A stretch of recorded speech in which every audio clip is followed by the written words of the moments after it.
Olá pessoal, espero que vocês estejam bem.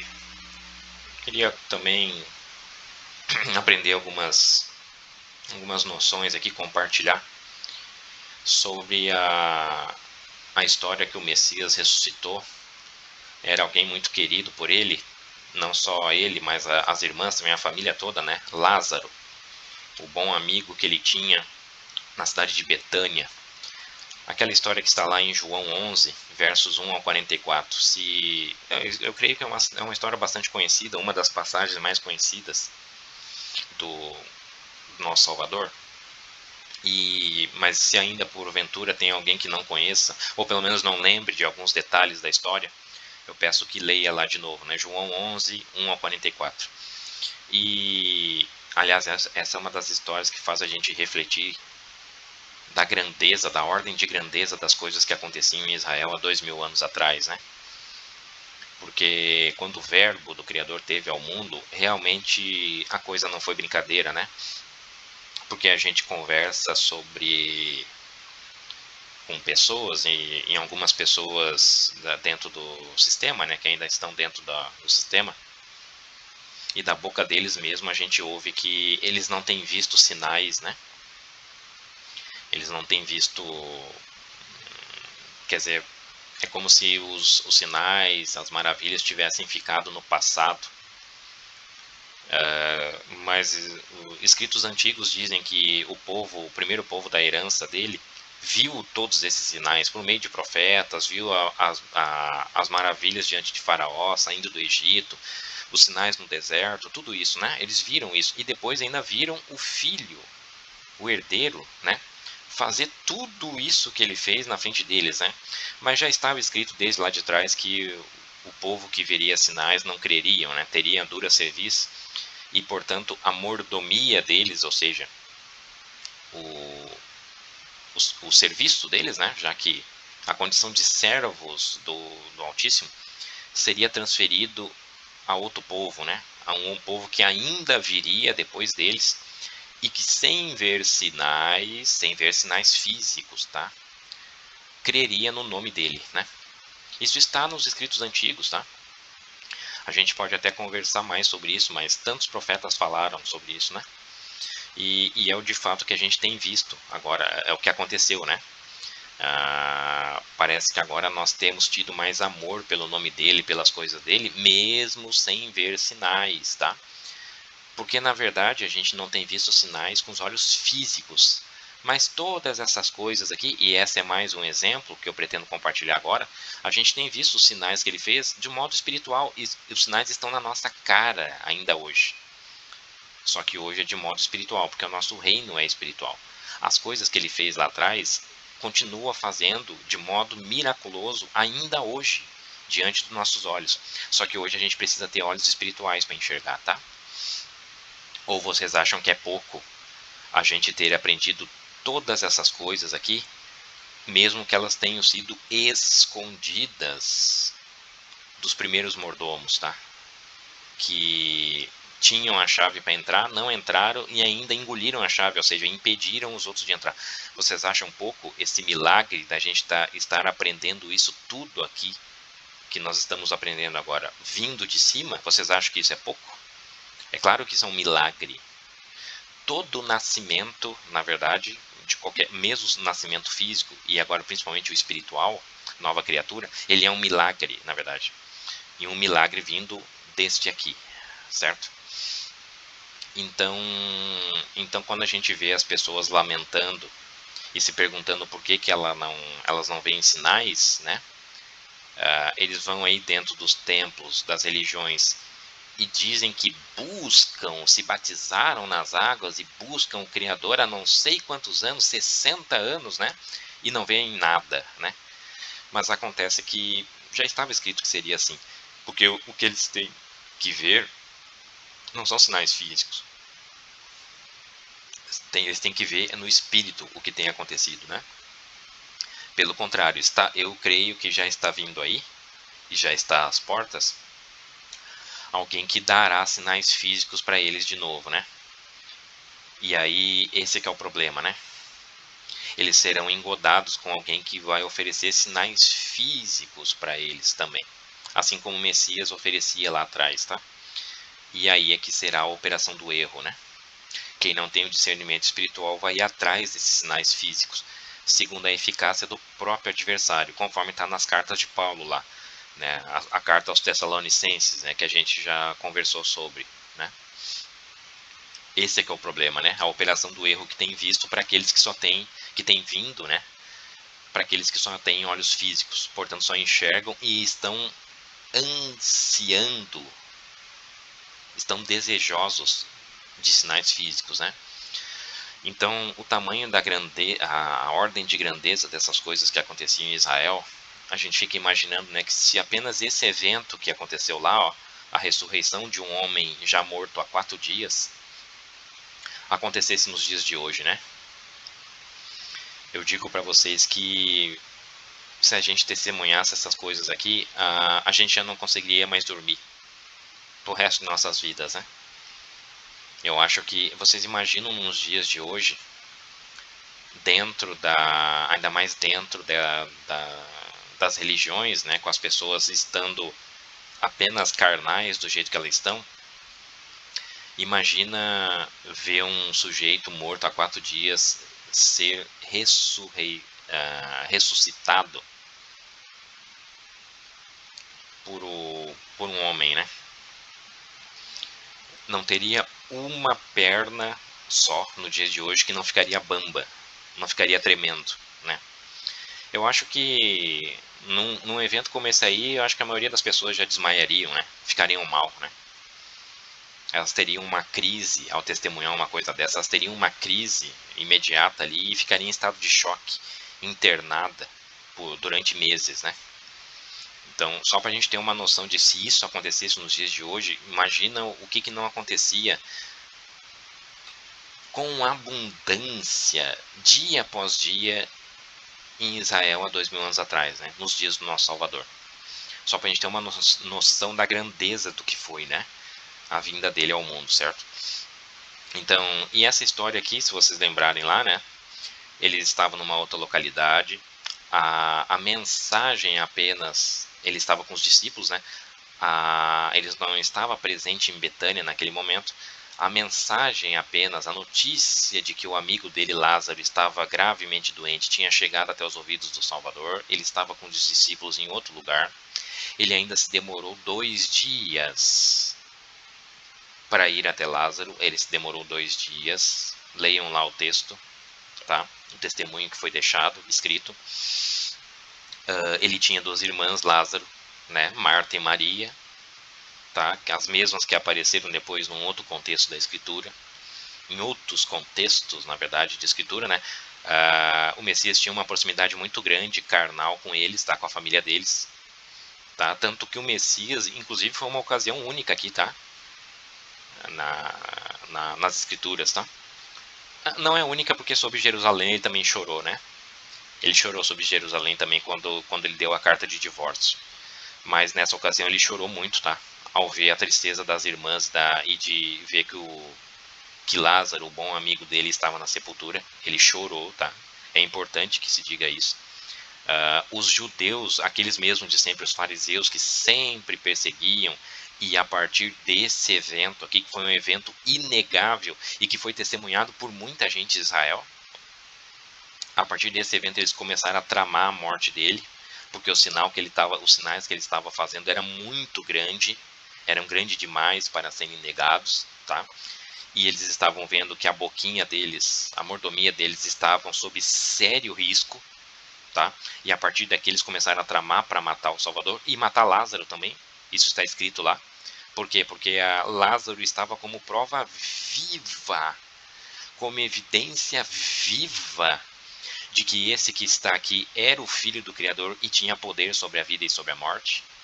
Era evidência viva, ou seja, enquanto Lázaro estava vivo, isso estava plenamente evidenciado, estava provado. Lázaro era uma prova viva, por isso que os fariseus já começaram a partir desse dia a tramar a morte dos dois, não só do Messias, mas também de Lázaro, tá? Isso está escrito lá, leiam por favor, tá? E então ele chorou, e esses mesmos fariseus, tá? Eles perceberam isso, né? Eles viram o quanto o Messias amava a Lázaro, eles testemunharam isso, tudo bem. E a gente tem as duas irmãs com um comportamento um pouco distinto uma da outra, tá? Ele se demorou 2 dias ainda, depois sim, depois ele se dirigiu a Betânia, tá? Nesse ínterim, nesse tempo, Lázaro de fato faleceu, né? E o Messias disse, como ele sabe de todas as coisas, né? Ele já sabia. Ele disse aos discípulos que o amigo deles, Lázaro, estava dormindo e ele deveria ir até lá. E os discípulos até pensaram, bom, mas se está dormindo, então ele está bem, né? Ele está repousando do sono. E aí foi que o Messias deixou claro para eles, Lázaro tinha morto, estava morto. Ele precisava ir. E ele folgava por amor de nós e por amor dos discípulos, que ele não estivesse lá naquele exato momento, para que eles agora pudessem ver, testemunhasse de que ele tem poder, ele é o caminho, a verdade e a vida. Ou seja, ele não estava lá de propósito quando isso aconteceu, justamente para que não ficasse nenhuma dúvida de que o que ele faria era um sinal de ressurreição. Ele estava morto e ficou esses dias todos morto, para que não houvesse dúvida nenhuma, tá? O curioso é que ele usou, mais uma vez, assim como os profetas também usaram, e assim como depois Paulo, nas cartas dele também usou, a figura do sono como uma alegoria da morte, né? Interessante. O nosso sono, o sono físico, ele é uma alegoria da nossa morte, a primeira morte, a morte física, né? E é claro que é a primeira, né? Provando que não é definitiva, porque quando a gente tem um sono, a gente cai no sono, a gente acorda no outro dia, certo? Isso significa que o sono não é a perda dos sentidos, vamos dizer assim, definitiva. Tanto é que no outro dia a gente acorda. Ou seja, significa que em algum momento após o sono, os nossos sentidos serão recuperados, ou seja, a gente voltará à vida. Por isso que o sono é uma figura da primeira morte, a morte física, que não é a definitiva, né? O que a gente tem que evitar é a segunda morte. Essa sim, esse é que é o significado de Sheol no hebraico, né? A sepultura, a segunda morte, tá? Esse é que é o significado, tá?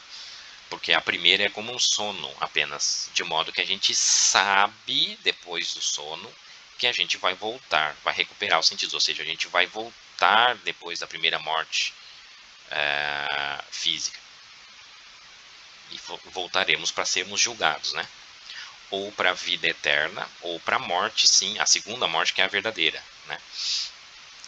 O simples fato de a gente saber, conhecer o nosso sono e saber que no outro dia a gente acorda, já é um testemunho da nossa criação sobre a vida após a morte, né? A existência de uma continuidade após a morte física e de que ela, o sono, a morte física, não é o fim. A gente deveria aprender isso, né? Cada dia de nossa vida, quando a gente deita na nossa cama, pesa o sono sobre nós e no outro dia nós acordamos. Como se nada tivesse acontecido, né? Ou seja, uma interrupção temporal de nossa consciência que para nós durou um segundo. Mas a temporalidade aqui da Terra se passaram algumas horas, certo? A gente vai deitar lá 11 horas da noite, por exemplo, e no outro dia, 7 horas da manhã, a gente está levantando, né? Veja, nesse exemplo, se passaram 8 horas aqui na Terra. Mas na nossa consciência se passou um segundo, certo? Imediatamente, o momento após a gente adormecer, a gente levanta no outro dia, né? Na nossa consciência é assim, certo? Eu vejo que é uma figura bastante interessante e é uma figura válida porque foi testemunhado por mais de 2 pessoas, né? E o principal deles, nosso Salvador, testemunhou, usou essa figura, né? Então, quando ele chegou lá, né? Quando ele se dirigiu com os discípulos também lá, ele chegou lá, tinha todo aquele alvoroço, as pessoas em luto. As irmãs foram ao encontro, especialmente Maria, tá? Foi ao encontro do Messias, se lançou aos pés dele, tá? O Messias devolveu para as duas de que não se preocupem, né? ele quis ver onde estava a sepultura e ele disse que os mortos hão de ressuscitar com a palavra dele, tá? Marta ainda relutou um pouquinho, tá? Porque quando ele quis saber onde estava a sepultura e mandou tirar a pedra, foi ela, Marta, que disse que ele já estava de 4 dias morto, fazia 4 dias, portanto ele estava cheirando mal já, tá? E aí o Messias devolveu para ela, né? Repreendeu ela: Marta, eu não tenho te dito que se creres verá a ressurreição e a vida? Veja que Marta aqui é a irmã um pouco mais relutante, tá? Resistente a crer, enquanto que Maria se lançou aos pés do Messias, tá? Maria é a mesma depois, tá? Mais adiante, é a mesma que deitou um unguento nos pés dele depois que ele fez isso aqui e enxugou com os seus cabelos, tá? Foi Maria que fez isso, enquanto Marta estava resistente a crer. A pedra foi removida, ele falou: Lázaro, vem para fora, e o morto voltou, o morto veio. E depois na sequência ele falou para que tirassem as ataduras que ele estava ligado, tirem as ataduras dele. E isso rebate naqueles passos lá o Vale da Sombra da Morte, que a gente já conversou também. Peço que vocês retomem lá o áudio. Esse aqui seria o último passo, tá? Tirar as ataduras, ligaduras da morte é o último passo. É o passo do Pentecostes, tá? De Shavuot, que verdadeiramente a gente saiu da morte e agora nós estamos vivos como nova criatura após a morte da carne, tá? As ataduras da nossa morte foram desligadas de uma vez por todas. Por isso o Messias recomendou aos familiares ali que fizessem isso, tá? Bom, quem é Lázaro? Lázaro, eu tenho entendido que é o remanescente de Israel, tá? Por quê? Porque Israel esteve morto, é mais uma figura dele, né? Esteve morto por esses 4 dias. Por que 4 dias? Agora nós vamos ver o porquê. E também vale a pena a gente... mais 2 pontos interessantes, que eles eram de Betânia, né? Betânia significa a casa dos figos, tá? Beitená, a casa dos figos ou figueira. Isso aponta para Israel, né? E Lázaro é o mesmo nome de Eleazar, que era aquele servo fiel de Abraão. Lembra o servo fiel lá atrás de Abraão, que está traduzido por Eliezer ou Uliezer, alguma coisa assim, né? Era o mesmo nome, tá, pessoal? Eleazar é o mesmo nome, tem Ul no nome dele, tá? Que é o título do Altíssimo, né? É o mesmo nome de Lázaro, tá? Que era aquele servo fiel que acompanhava Abraão. Então, o servo fiel de Abraão, portanto, filho dele, está na casa de Abraão, era de Betânia, a casa dos figos, tá? Ou seja, a figueira que aponta para Israel. E vamos entender o porquê que ele estava sendo conclamado após 4 dias de morte, ele estava sendo conclamado à vida novamente. 4 dias também fazendo referência a que a água da vida chegou ao templo 4 dias depois, né? 4 dias no prazo máximo, nenhum corpo humano pode passar 4 dias sem água, né? Por isso que isso está testemunhado no nosso corpo. 4 dias é o prazo máximo para que a água chegue ao templo, senão o corpo perece, né? E no entanto a água da vida chegou ao templo, impedindo que ele morresse de sede, né? A água da vida, certo? E todo aquele que crê nele, também destes fluirão rios de água viva, certo?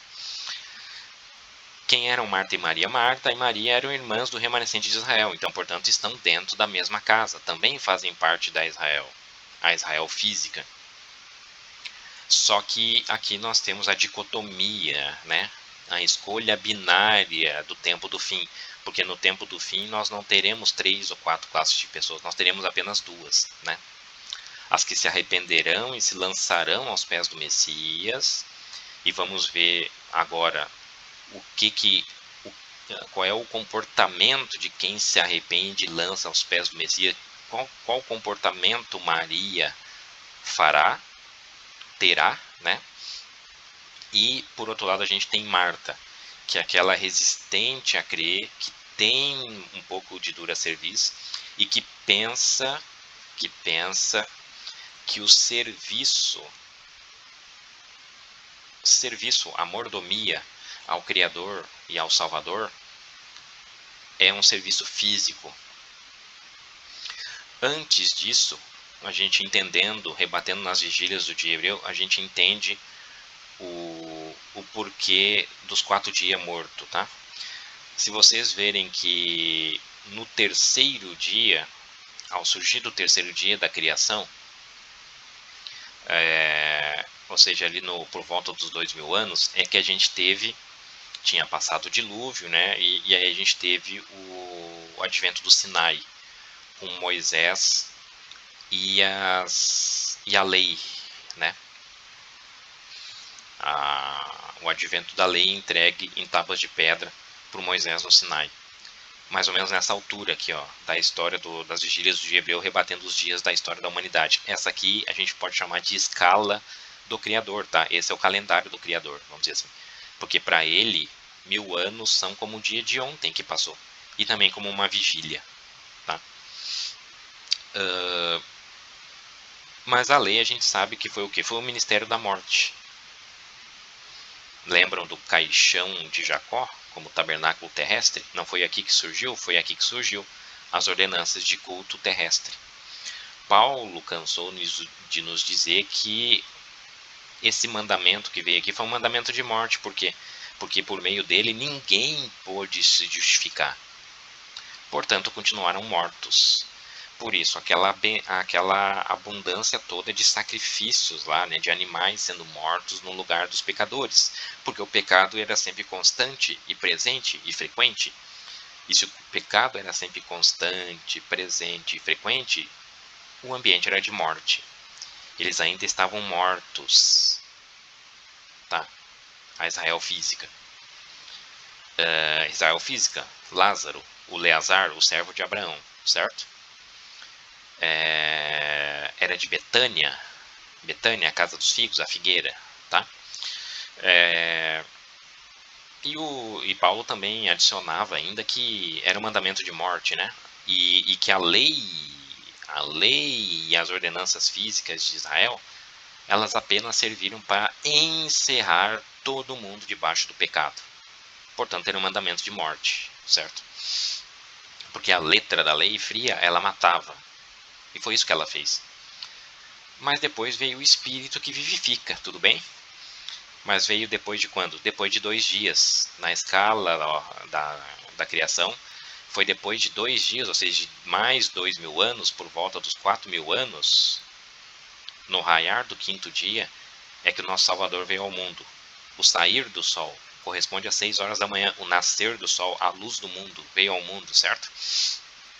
Então é o início de um novo dia, não de um novo dia, porque seria a perspectiva nossa, né, do calendário romano, mas é o início do sol, da claridade, da etapa de luz durante o dia, certo? Porque o dia hebreu começa com o pôr do sol.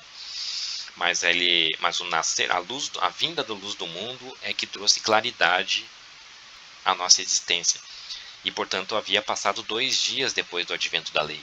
2 dias é o mesmo que ele se demorou ainda mais 2 dias com os discípulos até vir a Lázaro. Leiam um texto lá que está escrito que ele se demorou ainda mais 2 dias, claro, porque se passaram ainda mais 2 dias após a morte de Lázaro, o advento da lei, até que ele viesse, certo? E quando ele chegou, entendo isso como uma temporalidade espiritual, por favor, tá? Quando ele chegou, Lázaro já estava morto há 4 dias, certo? Lembra que nesse ínterim é que o Messias foi comunicado da sua doença, mas nesse ínterim ele morreu, claro, né? E quando o Messias finalmente chegou até lá, veio na missão de ressuscitá-lo, certo? Ressuscitar o remanescente de Israel. Ele já estava morto durante esses 4 dias, ou seja, já temos convivido, a Israel física já tem convivido por 4 dias, por 4.000 anos com a lei e com as ordenanças físicas, certo? E está agora, nesse exato momento, é a hora certa deles saírem nesse estado de morte, ou seja, o prazo para que a água da vida chegue até eles antes que eles morram, ou seja, que eles pereçam de sede definitivamente, é agora, pessoal. Ou seja, ou agora eles tomam da água da vida para que não morram de sede, ou eles estarão em estado de morte, de sede. Eles entrarão em óbito por sede, por falta de água no organismo, tá? Porque o prazo máximo já está vencendo, já está estourando. É os 4 dias da morte de Lázaro aqui, tendo esse componente ainda de que o Messias ainda demorou 2 dias a mais lá para vir. Adicionando a essa situação, a passagem de Lucas 10, do 38 ao 42, está lá o Messias mais uma vez na casa deles e as causas, né, dessas duas irmãs aqui de comportamento diferente, tá? Vocês veem a história lá que aqui está Lázaro. Lázaro já tinha ressuscitado dos mortos após 4 dias, tá? O que a gente acabou de ver. E as suas irmãs, ou seja, está dentro da sua casa também, representam aqueles que haveriam de fazer a decisão final, né?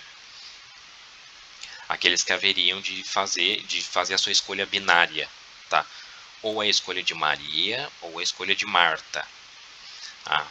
Marta, pelo lado dela, ela estava ocupada com afazeres materiais. Depois ela se queixou com o Messias, perguntando para ele: mestre, tu não se importa que eu fique aqui para cima e para baixo, para um lado e para o outro, cuidando dos afazeres, né? Ou seja, servindo a mesa, levando coisa para cima e para baixo. E essa minha irmã aqui, ela não faz nada, ela tá só aqui te ouvindo, tu não te importa disso?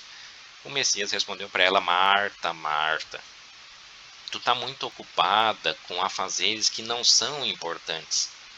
Tu tem estado ansiosa e preocupada com coisas que não te trazem a vida. Essa tua irmã Maria aqui, ela escolheu a melhor parte, a melhor causa.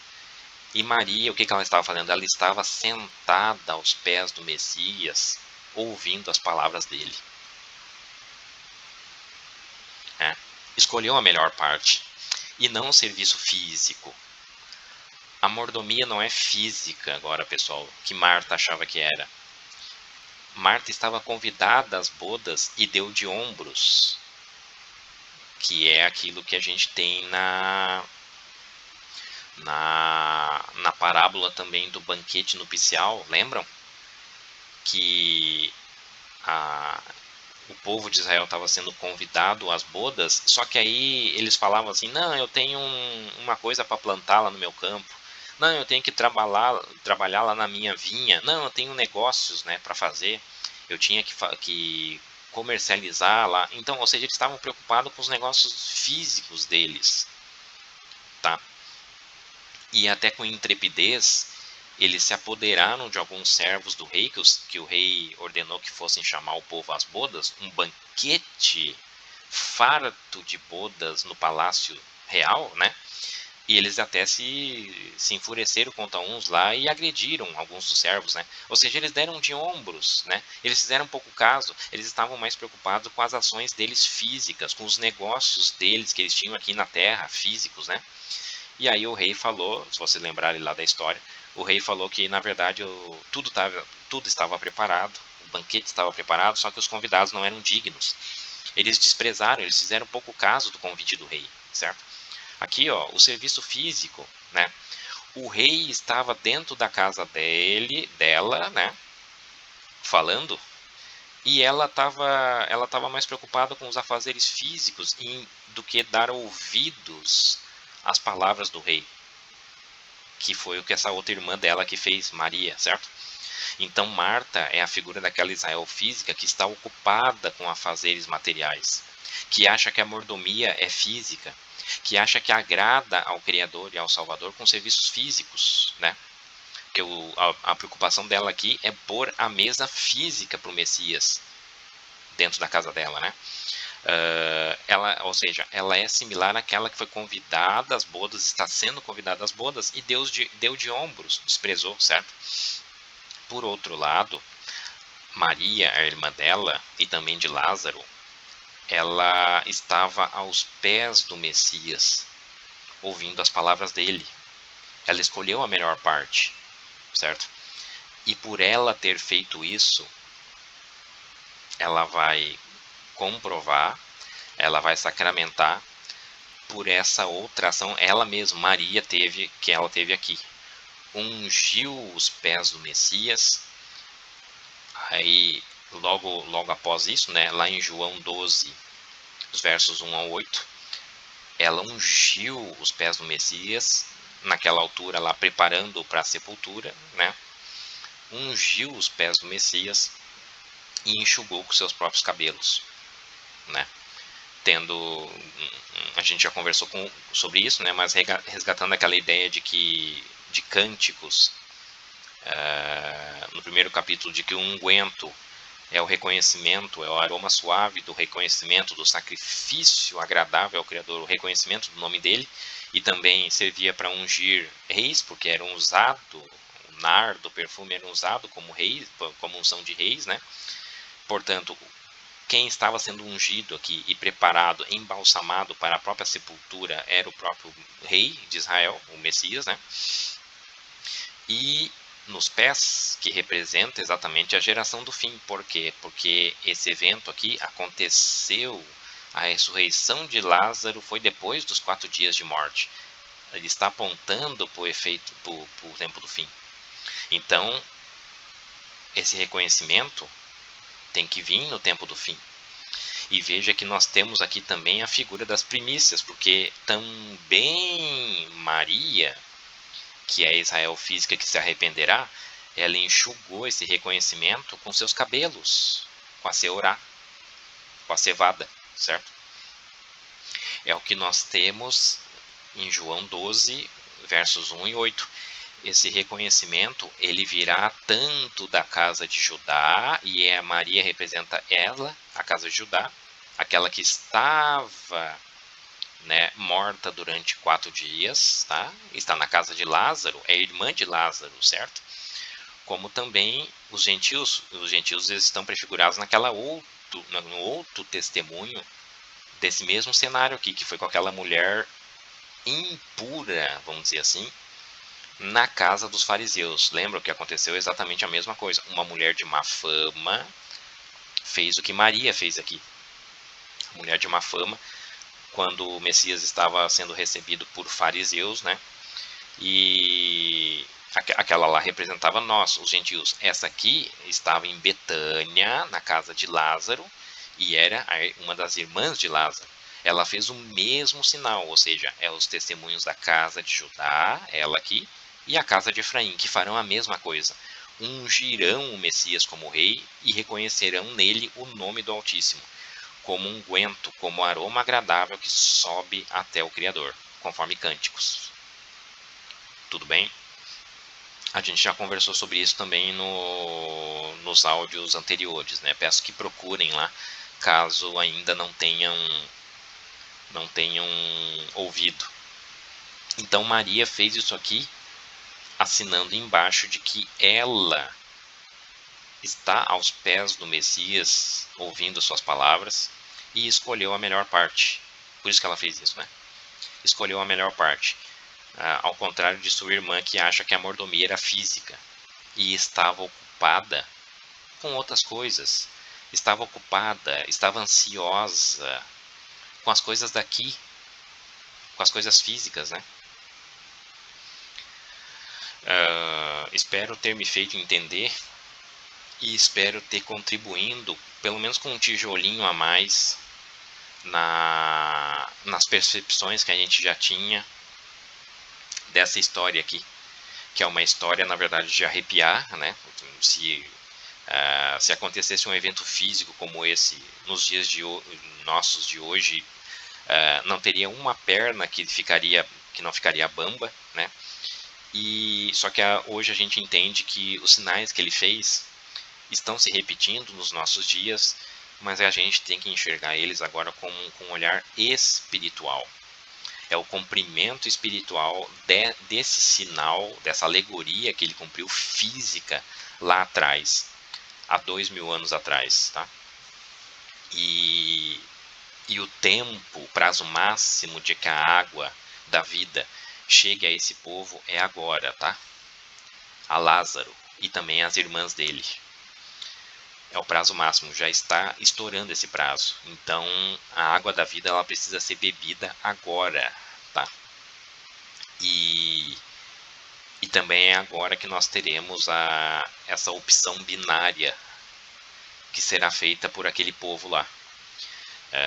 Ou a opção de Marta ou a opção de Maria. Ou continua ocupada com afazeres físicos, achando que a mordomia é física,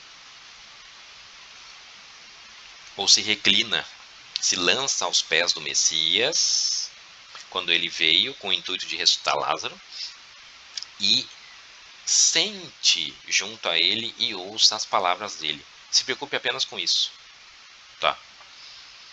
Esse povo, essa facção aqui, vamos dizer assim, né, Maria, é que vai reconhecer o nome dele, ungir ele como rei, com o trabalho da cevada, da seorá, as primícias, porque enxugou isso com seus próprios cabelos, e